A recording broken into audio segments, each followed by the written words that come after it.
నీ పరిశుద్ధ నామానికి సమస్త ఘనత మహిమ. ప్రియ దేవుని బిడ్డలారా, ఈరోజు వెనస్డే 21 ఆగస్ట్ 2024 మీ అందరికీ యేసుప్రభు పేరట శుభాలు తెలియపరుస్తున్నాను. దేవుని వాక్యాన్ని చదువుకుందామా? కీర్తనలు 92వ అధ్యాయము 13వ వచనము, సామ్ నంబర్ 92 అండ్ వర్స్ 13. యెహోవా మందిరములో నాటబడిన వారై వారు మన దేవుని ఆవరణములో వర్ధిల్లుదురు. దేవునికి స్తోత్రము కలుగునుగాక. యెహోవా మందిరములో నాటబడిన వారు ఎవరి గురించి రాయబడింది? రక్షింపబడిన వారి గురించి రాయబడ్డాది. దేవునికి స్తోత్రము యేసు రక్తము చేత కడగబడిన వారు, నీతిమంతులుగా తీర్చబడిన వారి గురించి రాయబడ్డాది. వారు ఎవరంటండి? వారు ఎవరంట? నీవు నేను యేసుప్రభు రక్తము చేత కడగబడిన మనం ఎవరంట? యెహోవా మందిరములో నాటబడిన వారై ఆయన ఆవరణములో వర్ధిల్లుదము. ఆయన ఆవరణములో, ఆయన కోర్ట్స్లో వర్ధిల్లుతాము. అనగా మన ప్రార్థనకు జవాబు, మన యొక్క విన్నపము అంగీకరింపబడుతుంది, న్యాయము దొరుకుతుంది. దేవుని మందిరంలో నాటబడిన వారు దేవుని యొక్క న్యాయాన్ని అనుభవిస్తారు. Let me read this in English. Those that are planted in the house of the Lord shall flourish in the courts of our God.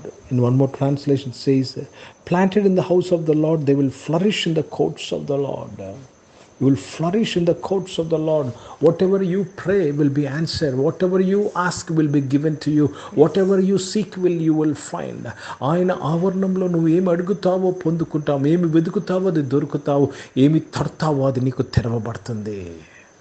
కనుక ప్రియ దేవుని బిడ్డలారా, ఈ గొప్ప సత్యాన్ని నువ్వు గుర్తించి విశ్వసిస్తున్నావా?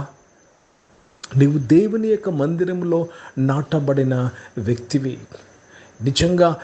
నిజమైన రక్షణ అనుభవము, నిజమైన ఆత్మీయ బలమును పొందుకున్న నీవు, ప్రియ దేవుని బిడ్డలారా, విమోచింపబడిన నీవు, యేసుప్రభు అంటాడు, మీరు మీ సొత్తు కాదు, విలువబెట్టి కొనబడి ఉన్నారు. యేసు రక్తం అనే విలువతో కొనబడిన ప్రతి ఒక్కరూ దేవుని మందిరములో నాటబడిన వారు.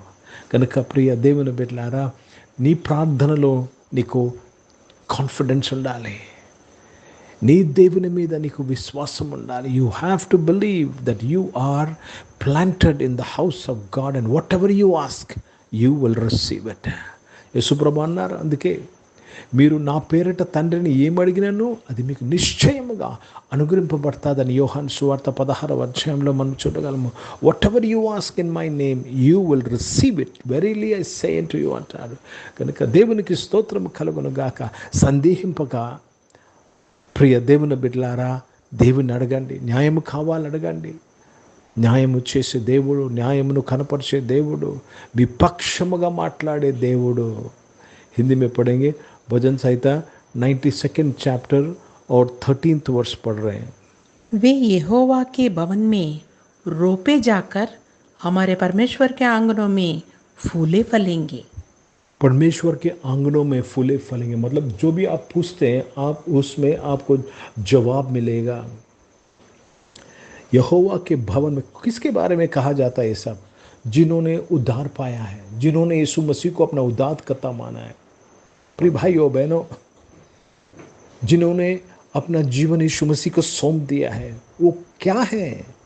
वो यहोवा के भवन में रोपे जाकर हमारे परमेश्वर के आंगनों में फूले और फलेंगे. आपको फूल और फलना है. आपके नौकरी में, आपके बिजनेस में, आपके परिवार में, आपकी पढ़ाई में, आपकी कमाई में, आपकी तबीयत में, आपके संतोष में और फूले और फलना चाहिए. ये परमेश्वर का इच्छा है. उसका भिन्न रहना वो अन्याय है. इसलिए हमें परमेश्वर को पूछना चाहिए. ప్రియ దేవుని బిడ్డలారా, మనము వర్ధిల్లకుండా ఉన్నట్లయితే అది తప్పు, అది అన్యాయము. దేవుని ఎదుట మనము దాని విన్నపమును దేవుని ఎదుట పెట్టాలి. కనుక ఈరోజు ఈ ఆరాధనలో పాల్గొన్న ప్రతి ఒక్కరూ మనకు న్యాయము దొరుకుతుంది. మనం అడిగింది మనం పొంది ఉన్నాము, మనం వెతికింది మనము దొరికింది మనకి.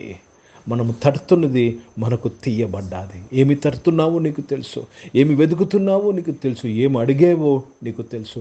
అవన్నీ యేసు ప్రభు నామంలో మనందరికీ ఇవ్వబడ్డాది. ప్రార్థన చేసుకున్న ప్రియ పరిశుద్ధ తండ్రి, జీవం గల దేవ, మీ వాక్యం ద్వారా మా అందరితో మాట్లాడడానికి స్తోత్రం.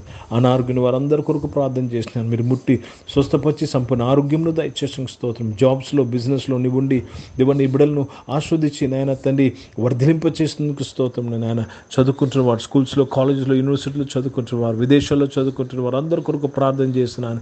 ప్రభా, నీ యొక్క ఆవరణంలో నీ బిడ్డలు వారి యొక్క చదువుల్లో వర్ధిలినందుకు స్తోత్రం చెల్లిస్తున్నాను.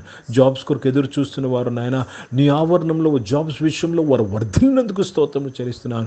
వారు నాయన ఊహించిన దానికంటే అడిగిన దానికంటే అత్యధికంగా నీవు వారికి చేసినందుకు స్తోత్రం చెల్లిస్తున్నాను. పరిశుద్ధ తండ్రి, ఈరోజు పుట్టినరోజులు, పెళ్లి రోజు జరిపించుకున్న దీవించి మీ దయాకీటం ధరింపచేసి మీ దయలో మనుషులతో వర్ధిలింపచేసిన స్తోత్రం. పరిచర్య చేసిన ప్రతి ఒక్కరిని దీవించండి అయ్యా. పరిచర్య ప్రభా నీ ఆవరణంలో వర్ధిల్లే పరిచర్య దయచేయండి నాయన. భారతదేశం కొరకు, దేశ రక్షణ కొరకు ప్రార్థన చేసిన దీవించండి. ఇజ్రాయెల్ దేశం కొరకు, యెరూషలేముకు శాంతి సమాధానం కొరకు ప్రార్థన చేస్తున్నాం. యేసుక్రీస్తు పరిశుద్ధ నామమున ప్రార్థన అంతయు అడిగి వేడుకొని పొందినాం తండ్రి. ఆమెను. పరలోకమందున్న మా తండ్రి, మీ నామం పరిశుద్ధపరచబడును గాక, మీ రాజ్యము వచ్చును గాక, మీ చిత్తం పరలోకమందు నెరవేర్చబడుతున్నట్లు భూమి మీద నెరవేర్చబడును గాక.